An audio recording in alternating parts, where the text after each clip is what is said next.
देखो, मैं अभी आज देखा जाए तो इलेक्शन जीतने के बाद अगर कहीं भी आया हूँ तो मैं पहली बार यहीं भिवानी पहुँचा हूँ। और इसी से आइडिया आप लगा लो कि भिवानी का कितना योगदान है अपने बॉक्सिंग में। ये मैं अच्छी तरह से समझ सकता हूँ। और ख़ासकर जगदीश कोच साहब का नाम मैं जब इसमें बॉक्सिंग में भी नहीं था तब से मैं सुनता आ रहा हूँ। तो बहुत बड़ा योगदान है इनका और बहुत सारे बॉक्सर यहाँ पैदा हुए हैं। और जितने भी खिलाड़ी या पूरे नेशनल्स में हिंदुस्तान में कोने कोने में सब लोग भिवानी को बॉक्सिंग का मक्का बोलते हैं। तो इसमें कोई शक नहीं है। पर अभी जैसे अभी मैं इलेक्ट हुआ हूँ तो मैं यही कह सकता हूँ कि जो भी हम बॉक्सिंग के लिए अच्छा कर पाएंगे, सबसे पहले तो हमें ओलंपिक मेडल के लिए काम करेंगे। किसी भी तरह से हम बॉक्सिंग में मेडल आए, जो कि अभी भी हम 3-4 नंबर पे हैं। बाकी गेमों में हमारे 3 ही मेडल अभी तक आए हैं ओलंपिक में। तो हम कोशिश करेंगे कि ओलंपिक में मेडल आएँ। और मैक्सिमम सबसे बड़ा है कि क्रिकेट के बाद आज भी हमारे देश में सबसे ज़्यादा बॉक्सर हैं जिनको कंपटीशन नहीं मिल पा रहे हैं। हम मैक्सिमम उनको कंपटीशन दिलाने की कोशिश करेंगे कि मैक्सिमम कंपटीशन मिले, जिससे उनको कैंप मिले, कैंप की स्ट्रेंथ बढ़े।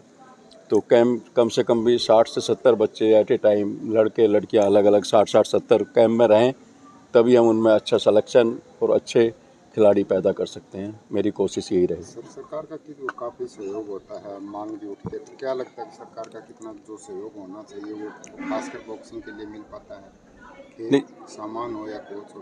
नहीं, सरकार अपनी तरफ से काफ़ी फैसिलिटीज़ दे रही है, लेकिन हम लोग उसका ठीक से सदुपयोग नहीं कर पा रहे हैं। और उस बजट का उस तरह से हम प्रयोग नहीं कर पा रहे जिस तरह से होना चाहिए। अब हमारी कोशिश होगी। सरकार भी चाहती है कि अब जैसे फेडरेशन के हाथ में नेशनल्स कराने थे, फेडरेशन तो हर नेशनल्स का पैसा देती है, तो लेकिन हमारे नेशनल नहीं हो पाए। नेशनल नहीं होंगे तो कैंप में बच्चे कैसे सेलेक्ट होंगे और वो उनके कैंप कैसे लगेंगे। अभी लास्ट 18 मंथ में मैंने कंटिन्यू 9 नेशनल कराए हैं, जिसके बेस पे आज टीमें हमारे बच्चे जीत कर भी आए हैं कई ग्रुपों में जाके बाहर, और आज कैंप लगे हुए हैं। तो हमारे नेशनल से नहीं होंगे तो सरकार कहाँ से हेल्प करे, क्योंकि गेम्स कराना फेडरेशन का काम है, ना कि सरकार का। खिलाड़ियों कई को कई बार बढ़ावा मिले, इसको लेकर फेडरेशन द्वारा क्या कदम उठाए जाएंगे ताकि नए नए खिलाड़ी भी उभर के आएँ और अपने देश को मेडल दें? नहीं, अभी फेडरेशन देखो नए इलेक्ट होकर आए हैं, काफ़ी लोग हैं। जो हमारे अजय सिंह जी प्रेसिडेंट हैं, उन्होंने मुझे पूरा ग्रीन सिग्नल दिया है, पूरा सिंगल हैंड दिया है कि बॉक्सिंग को ऊपर ले जाने के लिए प्रमोद जी आप जो कर सकते हो करिए। मैं कहीं उसमें रुकावट नहीं हूँ। जो सलाह आप मुझे देंगे मैं वो मानूंगा। और आपको फ्री हैंड है कि आप मुझे पूरी उम्मीद है कि आप इसको बॉक्सिंग को ऊंचाइयों पर ले जाएंगे। कई बार नेशनल इंटरनेशनल चैंपियनशिप होते, गेम होते, लेकिन उनका पैसा नहीं मिल पाता खिलाड़ियों को, काफ़ी महीनों तक, सालों तक इंतजार करना पड़ता। भविष्य में ऐसा न हो, कोई रणनीति बनाई जाएगी? नहीं, बिल्कुल। हम हर खिलाड़ी के लिए, मैं खुद स्पोर्ट्समैन रहा हूँ, मैं एथलीट रहा हूँ। मैंने एशियन गेम्स में पार्टिसिपेट किया 1986 सियोल में, साउथ कोरिया। तो ये मैं चीज़ें अच्छी तरह से समझता हूँ। हम लोगों ने भी सफ़र किए हैं। तो जो मैं एज ए खिलाड़ियों के सामने जो प्रॉब्लम आती हैं, जो वो प्रॉब्लम है उनको दूर करने की हम पूरी कोशिश करेंगे।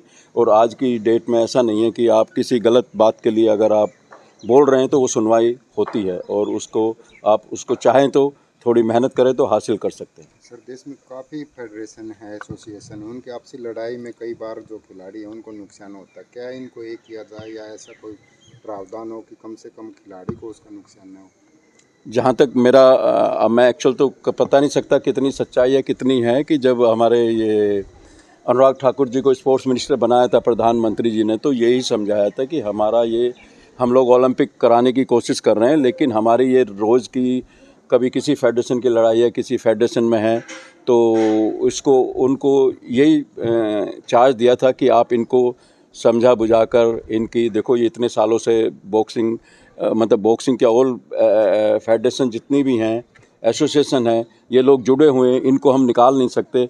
लेकिन इनको समझा बुझा के इनकी आपस की यूनिटी कराइए और इनको एक मंच पे लाके इनको ठीक से करिए, तभी ताकि हम लोगों का स्पोर्ट्स का माहौल बन पाएगा। अगर फेडरेशन अलग अलग डबल फेडरेशन बननी रहेंगी तो ना ही चैम्पियनशिप होंगी, फिर कौन सी चैम्पियन असली है कौन सा नकली है ये नहीं पता कर पाएंगे। तो ये मुझे पता चला है कि उनको ये कार्यभार सौंपा हुआ था, और अभी भी जो हमारे स्पोर्ट्स मंत्री जी आए हैं मनसुख मांडविया जी, वो इस काम को बहुत ही अच्छी तरीके से कर रहे हैं कि सारी फेडरेशनों का समझौता कराकर और वो उनके प्रॉपर इलेक्शन कराकर एक मंच पे खड़ा करने की कोशिश कर रहे हैं। काफ़ी क्लब और एकेडमी जैसे यहाँ पर आप आए हैं, ऐसी खिलाड़ियों को फ्री में जो है ट्रेनिंग देते हैं, उनकी कैसे मदद कुछ हो सकता है ताकि उनको बढ़ावा मिले, उनको मदद मिले और अच्छे खिलाड़ी आगे आएँ? मेरी कोशिश रहेगी जितनी भी एकेडमी में है, आज भी मैं 2-3 एकेडमी होता हुआ आया हूँ यहाँ पे, कि उन एकेडमियों को या उन कोचों को कैसे हेल्प दी जाए। वो हमें लोकल समाज का सपोर्ट चाहिए, लोकल प्रमोटर चाहिए, जो आसपास के हैं हमारे बिजनेसमैन हैं, किसी तरह से उनको जोड़ा जाएगा ताकि वो थोड़ी थोड़ी हेल्प करके भी एक एकेडमी की हेल्प कर सकते हैं। सामाजिक काम है ये बेसिकली, स्पोर्ट्स जितना भी है, जितना समाज इसमें इन्वॉल्व होगा उतना ये तरक्की करेगा। जितना हम इंडिविजुअल इसको लेके चलेंगे वो बहुत मुश्किल है। हमें समाज को साथ जोड़ के, हर आदमी को अपने साथ जोड़ के चलना पड़ेगा ताकि हम बॉक्सरों की, अपने खिलाड़ियों की हेल्प कर सकें।